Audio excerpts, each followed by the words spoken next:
This is the Beyond the Dojo Podcast. I'm Lauren. I'm Jeremiah. So yesterday, I kind of had a first.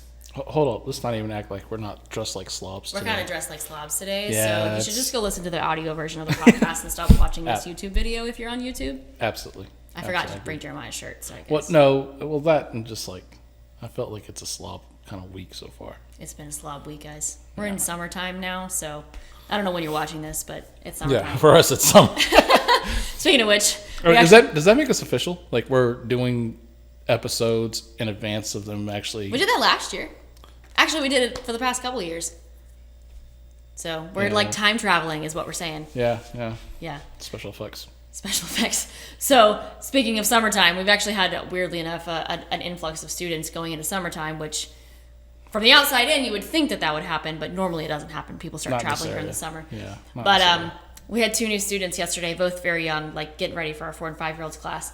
And usually when I do the intro class, I try to like introduce students to our method of correction. So I like give them a chance to like share what kind of creative things are on their mind while also giving them correction. So the first question I usually ask is something like, can you make a fist? Or do you know what a fist is? So I asked these students this question yesterday.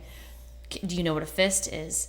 And one of the little kids goes, yeah, it's got fins like this, and it's got a mouth like that. And I'm like, oh, like a fish. No. And the other one goes, oh, I think it's like a penguin. And he starts like walking like a penguin. I don't know if you guys saw that. I was trying not to die laughing because they were immediately self-conscious. I'm like, no, it's not a fish. It's a fist. Let me show you. So we launched into making a fist. Nice. And starting crazy punching, like what normally happens at first. So yeah. Usually they just start wailing their arms whenever they start. I'm like, all right, now we're going to learn a karate punch. Put one hand down, other hand back. We go from there. But yeah, that's our intro class. So you should run your own if you don't have one. Yeah. Yeah, they get wild. Yeah. So speaking of class gone wild, today we wanted to talk about like bad teaching days or like days when things don't go according to plan. I don't think it's like bad teaching. I think we should say when things go sideways. Yes, when things go sideways in your class and it's not necessarily your fault. Right. I think that's a better, clear. Like it makes it. Yeah. Anyways. Well, here's just one example, like kind of extreme example. So yeah, we're living through it right now. We are living through it right now. So like a few weeks ago, we had a student who started training with us, and he's special needs. And normally we just put special needs kids like in the class that they fit in. This particular student, he needed a little bit more one-on-one time before he moved into class, just because he needed to get used to the class structure. So we did some one-on-one stuff with him. Mm-hmm. We have like fuzzies on our mic, and we just keep picking them off. I think it's like cat hair. So I think like the second, maybe third time I worked with the kid, I introduced something new too soon, and it was too extremely different from what he was used to with the class structure. Remember, it's just me and this student. And all hell broke loose. He was taking tennis balls and like throwing them across the floor, and he's like spinning in circles, and he's running around the room, and I couldn't reel him back in. He's not responding to the way that we do like discipline. He's like smearing his hands across the mirrors. He took our heavy bag and like threw it on the floor, and at that point, because it was sitting in the corner, at that point I was like, okay, we're done for today. We're only 15 minutes in, but unfortunately, we cannot recover from this. So, and I took responsibility for that. I don't blame him. I feel like there was actually some things that I did that I just didn't know going into it. I didn't know how to best structure class for him. I knew from then on how to do it, but that was one of those days. So, would you like to share? Do you have one of those days in your back pocket that? Yeah, I can't remember exactly what day it was. This, I guess, several weeks ago, like you said. I had this idea that we were going to do, the teens and adults class was going to do this cool little partner work, back and forth combo thing that it just worked beautifully in my mind. So we started doing it against the air, and I noticed, some of the students were just not getting it. And then I said, well, maybe it's just a coordination thing or experience thing. So I was like, we'll just push through a little bit, and I pushed on. And I think it might have been like 10 minutes more, and I was just like, yeah, we're doing kata tonight. Oh no! Like everybody just was like, what? And I couldn't explain what I wanted exactly. It's my fault. I should have been more prepared, but at the same time, it went sideways. I really thought it was simple enough to where they would get it, but it didn't work that way. This is actually turning into maybe it actually is our fault. Kind of. Oh, I want to say, yeah. Was it kind of one of those, like, back to teaching over students' heads kind of thing? Was it one of those, or was it just not clear? Sometimes you have visions of grandeur. Okay. Like you think it's going to work out perfectly in your head, and you're just like, yeah, this is great. And then it starts to implement, and you realize right away, like, there's, yeah, you made a mistake, so you backtrack. Things like that happen. Generally, for me, when classes go sideways, I take it as a sign to adjust to especially for kids, right? Yeah. So if the kids are worn out or spaced out, I mean, the best thing you do is just kind of embrace it a little bit, in a sense, and not like, we have things we want to achieve within the class, certain techniques or certain ideas, right. And we go over and we try to teach that idea. And then sometimes these kids they're not about it, man. Did you have one of those recently? I have it all the time in the 6 to 8 year olds because that's the age for the boys to kind of wander a lot and just daydream. So it's expected at that age.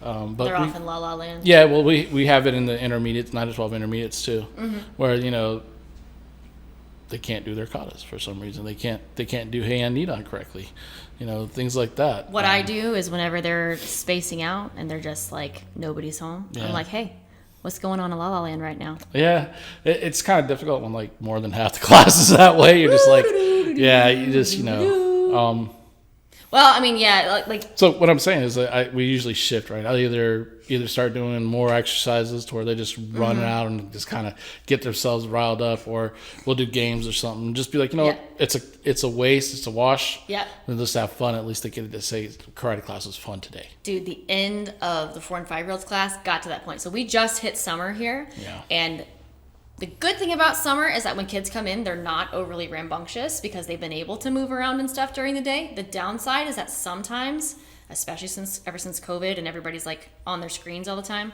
these kids are like zombies. Yeah. So they come in and they get through the majority of class, and by the end of class, like yesterday, same thing happened. Like they just could not focus. Kids are walking in the door for the next class. They're looking all over the place. They're looking at their mom. They're looking at this baby. Yeah. They're looking at that. They're looking at Naomi making noises and all this stuff. And I'm just like, guys, come on. We got 4 minutes. Let's do it. We're almost there. I know it's hard. You can do it. You guys have been doing great. So that was one of those points where we pushed through, but It's not always like that. No. Especially whenever doing, like, in this particular case, doing hand showdown with that group. Those days are always so hard because it's so much harder to do that than to do anything stationary. Kind of a different example. So a couple months ago, we had an exam, and there are occasions, like we try to take as many precautions as we can to make sure that students are prepared for exams. So we ask students to test. It's not a free-for-all. Right. And we only ask them to test if we're like fairly positive that they're going to pass. Like they've shown us in class that they're capable of performing the material. They know their kata, they're like, there's no question that they know what's on the exam. And sometimes they show up the day of. Yeah, no lights on. Things fall apart. Yeah, and we're like, who are you? So we did have a student who is rather talented, and they came in and they took their last exam. And we have been working on Teki Shodan for at that point, 6 or 8 months. I mean, we were at the old space, at our previous dojo when we were working on it, when the students started learning it. And I don't know what happened. It's just like a week or two before the exam, they started to mix up some of the movements. And I'm like, hey, these corrections that I've been giving you haven't been doing them. You were doing them, and now you're not. And now this whole section, you're rushing through it so much that you have got stuff out of order, you've got it backwards. And they kind of pulled it together right before the exam, and we're like, okay, we know that you've got this, go ahead and take the exam. And they just fell apart. And I think, did we give that person more than one shot on the exam day? I don't remember. Normally we don't if they're that level. Probably green belt level. So I don't think we did. No. And we were like, all right, look, we're not going to make you retake the entire exam, but we cannot pass you today. You have to come back next week and you have to perform Teiki Shodan again, and it has to be correct or we can't pass you. And so they came in the following Tuesday and like couldn't do it. We spent, I took like a huge portion of the class and like just gave this student time to work through it, and they could not do it. Their parents were there to watch them retake this exam, and it was the same problem over and over again. And it was almost like they had repped out doing it incorrectly so many times that they could not break it, and they were just mentally so stuck. And I said, listen, do you want to take the exam today? I asked them straight up, like, do you feel comfortable with this? Because I'm just telling you, you've only done it correct maybe 2 times out of like 15. Mm-hmm. Do you want to take the exam today? And they told me no. And I said, that's fantastic. We're going to work it again on Thursday when you come back in, and we're going to try it that day. But you need to just chill. You got to walk through it slowly. Stop rushing through that second half. Actually think. Luckily, they came in that Thursday and they made it work. But man, just mentally like got in that trap, and it's like it's not anything I don't think that we necessarily did in class. Like they're at an intermediate level, they have to be able to get themselves through training on their own, but they started rushing through class after class after class, and that's the kind of stuff that came out. And that was a discouraging day, because this is a good student. Everybody has to go through those performance anxiety kind of things, and maybe it was that maybe she just I don't know. Maybe the student was overwhelmed a little bit. Yeah. So. With. Everything. Yeah. So. Sometimes students start coasting, and it results in classes like that, where it's like they coast and coast and coast, and then they get stuck, and then it becomes really apparent, oh, I'm really stuck. Sometimes you need classes like that where things kind of bomb for students to realize what's going on. But too much of it's discouraging, right? There's a fine line. I don't know. It's hard to say. When in a situation like that, I know the situations. I felt like there's other things that we're dealing with, so it was acceptable for me. But other situations it wouldn't be acceptable, like if there was no. Well, so I guess our systems cover our butt a lot when it comes to that, because if they don't have if they don't show us effort or show us the ability to do it, we don't ask them to exam. Right. So I guess it does cover it. And I don't know.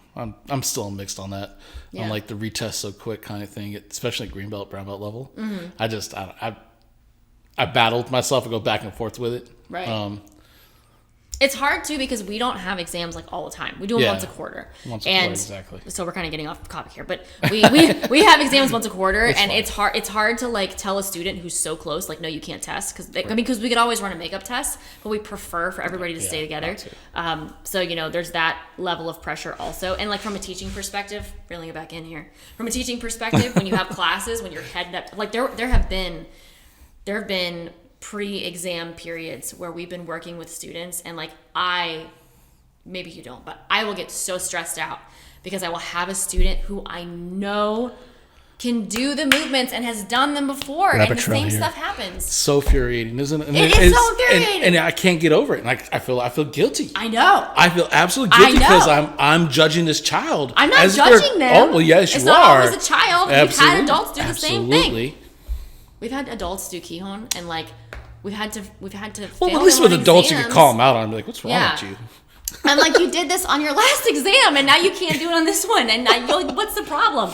Anyway, but it is really frustrating. Yeah, it is absolutely frustrating. Maybe that's probably part of the bigger part of what we feel like when it's our responsibility when a class goes sideways, right? Yeah, because it's like we're invested into it. We believe in what we're saying, and we've seen it work, and then kids go to La La Land.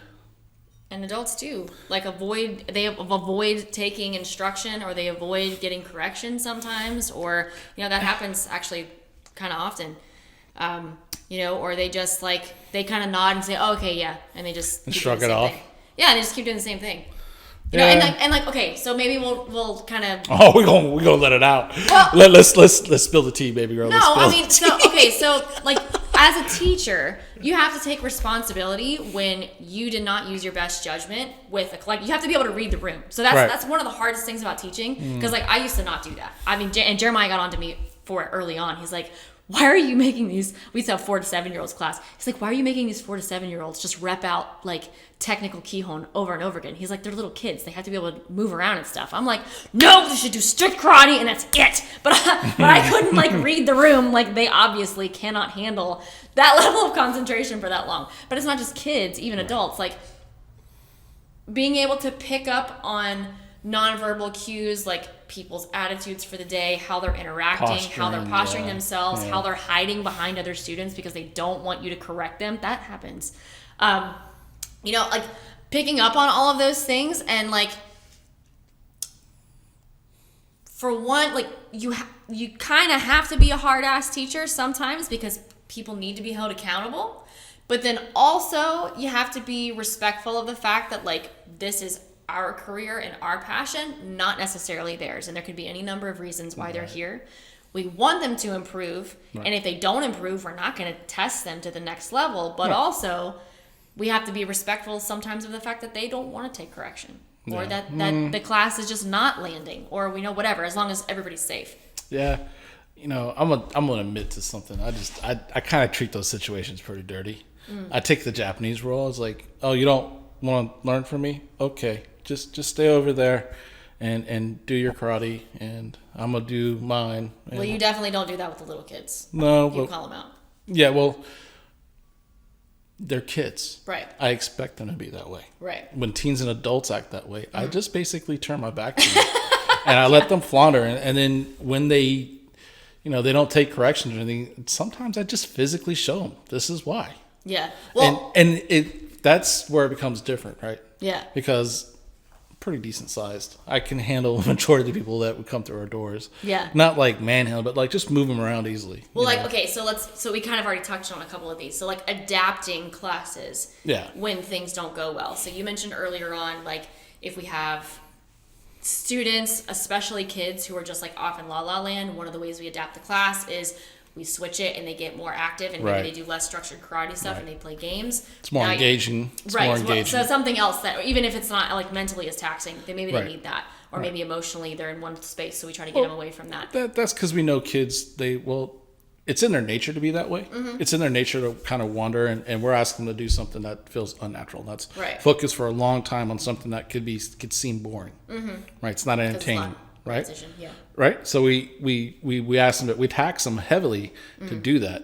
Yeah. So when they as a group show me that they're not there, then what's the point? Right. What's the point? So engage them in other ways and get them to work on coordination, eye-hand skills, eye-feet skills, things like that. So it's enjoyable for them. They have a great time. But they're still developing. Yeah. Right. So then another method you're saying is, you know, depending on the student, you're physically showing them like, hey, you're not getting it, so I'm going to do this other method to try to get the point across. I mean, you're just saying that you're manhandling people to show them. Well, basically, it's not a change of method or anything. It's just doing the drill with them and then being like, this is the reason why you don't want to do these things, and catching them in the moment, like showing them and demonstrating, hey, this is why. You know, maybe pulling them off balance. Yeah. Maybe it's the idea that, you know, everybody has tells, and you just tell them to tell over and over again. You call it out, and they're like, oh, they have to accept it. Yeah. Right? It's that kind of approach where you don't, I'm not verbally shoving it down their throat. I'm physically doing it. Right. And I feel like sometimes they respond that way. And some people just don't want that kind of teacher, but need that kind of teacher. Yeah. Where they just like, this is what it is. Boom. Yeah. You know? So that's how I handle it with students you were explaining or describing earlier, where they don't want the correction, they don't want this, they avoid all these things, you know. And I agree. If they're there for a workout, then my approach again is if I just ignore them, they're there for a workout, they're getting what they want anyways. So another approach is like kind of depending on where the students are starting from or why the class is going haywire, pointing out like, hey, this is what's happening in class right now from the teaching perspective. You guys are going off this direction, or this is what you're not getting, or this is the problem. So I'm just going to point this out. Everybody, like, acknowledge it and let's get back on track. Sometimes it's as easy as that. Even like with, the student who messed up with Teki Shodan, like pointing out like, hey, this is what's happening with you mentally. This is what I'm seeing. We're going to acknowledge that this is a problem. It's not that you don't know the kata. It's that you're mentally messing yourself up. Let's reel this back in. This is how we're going to pivot. So like pointing out like what is actually happening at that time and like verbalizing it, because sometimes I think we avoid it. No, yeah, you got to definitely hit those kind of issues head on. Yeah, you got to talk about very blunt. Yeah, you got to talk about the elephant in the room. Right. And even if you feel like it's going to be rude, or you're going to feel like you're stepping on people's toes. Yeah. It's better to have that discussion and move forward than never have the discussion and let it fester. And it's easier to get the student to like be like, hey, we're not like trying to like. We're trying to coach you and come alongside you because you're here. You're obviously invested to a point. Right. So we're trying to get you in this direction. We're all on the same team. We're not like getting on to you. You're not in trouble. We're just saying like, this is obviously what's happening. Yeah, we all agree. Okay, great. Let's move forward. Even though we do say that and we re-emphasize it a lot, it's still the child. Children tend to always feel like if you're being corrected or corrected harshly that they're in trouble. Mm-hmm. So it's really difficult to walk that line sometimes. But it's an effective way because eventually it works. Yeah. Over time it just takes. Well, I mean, and even with teens and adults, we do this, or at least I do this, where I'm like, hey, this sarcastic. Is the drill and this is what's happening. You guys are going this direction. That is not what was intended. There's not really a way for me to adapt the drill. You guys need to reel it back in and do this. Right. Just calling it out overall and it not being like a correction thing, but more of a mental like check. Like, hey, this is what's happening mentally. So, or like, hey, you guys are training too fast. Go slower. Your ego is getting in the way and you're going too fast. Slow down so that we can actually make these corrections. Like sometimes stuff like that helps. Yeah. Well, with teens and adults, I'm not on their team. I'm not their coach. Yes, he is. He's lying. Listen. He is coaching you, okay? I am coaching them, but I'm not your buddy. Yeah, but we're not saying that we're buddy-buddy. We're saying that we're on the same path, headed the same direction. We're not yanking them by a chain around their neck to get them down the path. Well, if you tell them that was horrible, that sucked. Yeah, but buddies can tell each other, hey, that sucked. I mean, I'm not using pampering language. No. It's a little bit more harsh. No, it's a little bit straightforward. But I mean, as a coach, that's what you do is you're like, hey, this is where we are. Yeah. We're going this way. Yeah, we got to meet them where they're at. I get it. Okay. But like one more, I you're think, right. kind of slightly, you're welcome. I know, I'm right. One slightly different approach to it is rather than just the mental, but also emotional, or like maybe emotionally, like emotional appeal. I do that a lot. Like at the end of, or like halfway through a class, it's like a lecture, but supposed to be motivational, or it's like taking someone aside because for some reason they're not taking my correction, and I'm like, hey, I get it. You're a strong guy, and I know like it's hard to take correction from a small female.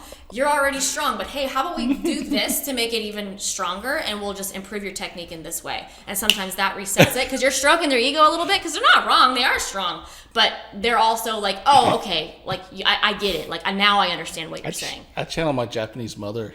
Like, you're embarrassing me. You let me down. You are an embarrassment. If you don't do it this way, I'm gonna swat you. You're gonna embarrass our family. Oh my gosh. Dishonor on you. Dishonor on your cow. Dojo. No, I mean, we both do the same thing in different ways. Yeah. When it comes to that, we bring them back around. Yeah. I might be a little bit more harsh. Well, I have to say that I used to be, but I got to this point where I realized that like I'm actually not intimidating. I didn't realize that, but apparently I'm not. Who knew? Because I used to just scream my brains out at kids, like, what is wrong with you? Obviously, I'm the teacher, and I'm scary, but they don't look at me that way because I'm a little female. So now I have other tactics to be scary. I mean, like, sneaky, but not scary. Yeah, necessarily. The intimidation works. Yeah, well, unfortunately for me, the intimidation thing is a little bit taxing. Because, You know what I mean? Get to the point where they're just like, okay, stop screaming, crazy old woman. Crazy woman.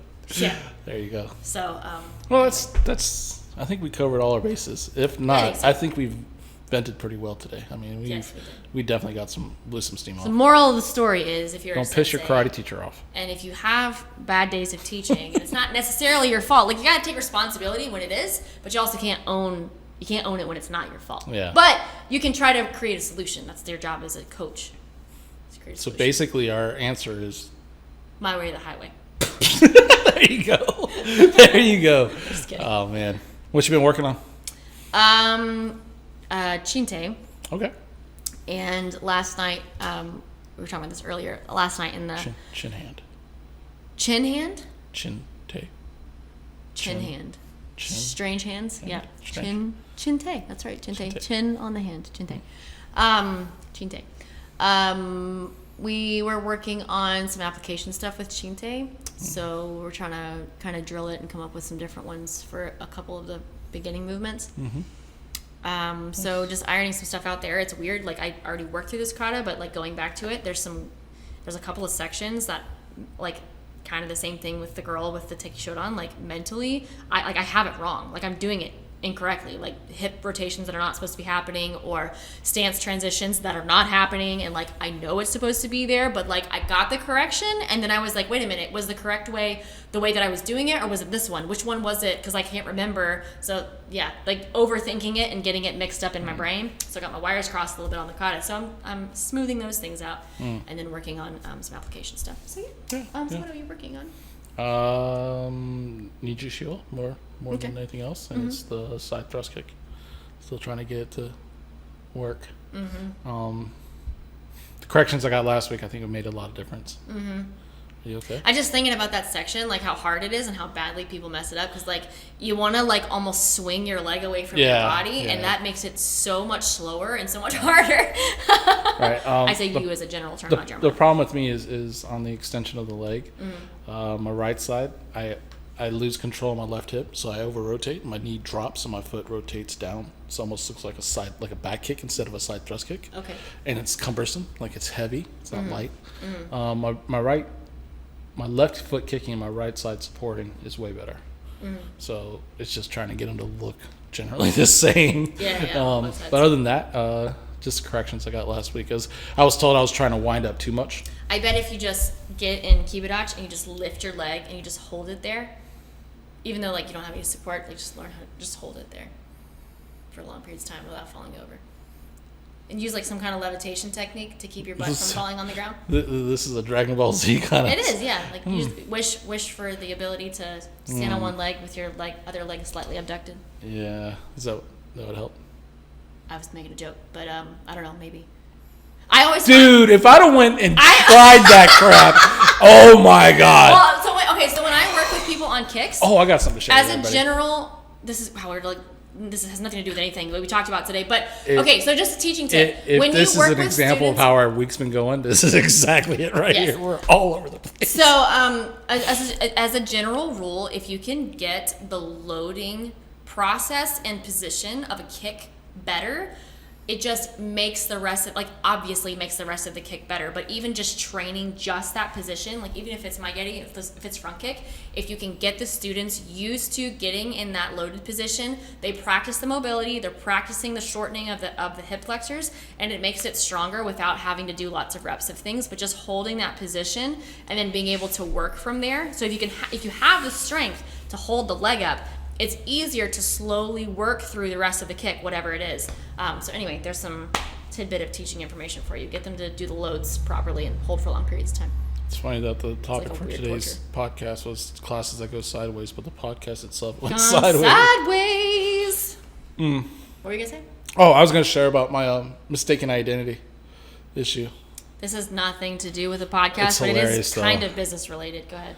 All right, so I work at a facility in town here once a week, and it's majority of the employees are white females. So two of them really look like each other, and for I guess almost a year now. It's been since September. Since September, and it's currently June. And this is actually May that this happened. Yeah, I thought they were the same person. Because I never saw them in the same room together, and they look really familiar, similar. They're not related, by the way. But they're not related. They say they've had that accusation before. But it was horrifying. But Jeremiah stood there looking at these two women and told them that he thought that they were the same person. Y'all look all And look the think same. I Y'all told you all to look call the me same. or something and tell me this, and I was like, "You did what?" Yeah, dude. Because the look on my face was like, oh, they're different people, and I just like it processed Total through my confusion. head. Total And not confusion only that, it's in worse. front of both of them. It's worse. One of them is like partially secretary administrative person. The other one does like a eyelash thing, whatever, or like brows. And he was like asking the brow tech person like about administrative stuff sometimes or whatever it was. Yeah. Anyway, I would ask about like certain administrative like, stuff. And she kind of gave me a look, and I was like, why is she? I thought that's her job. I just in my head thought it was her job, but I was like, yeah, whatever. God. But yeah, dude, I did that. We have not had that happen with any of our customers or any of our students yet, as far as I know. We do get names mixed up. I say we very loosely because we is sitting over on this side, but I don't get them mixed up. But anyway, that's story of our lives. I say our loosely. Story of your life. I'm still here with you. I haven't left yet. The topic of the podcast should be how my life has gone sideways. How my whole life went sideways within the course of a few months. Within the course of 2 minutes, 30 minutes, and 53 seconds. Awesome. Well, yeah. Thanks for coming to our whatever this was. Appreciate it. Bye. Bye.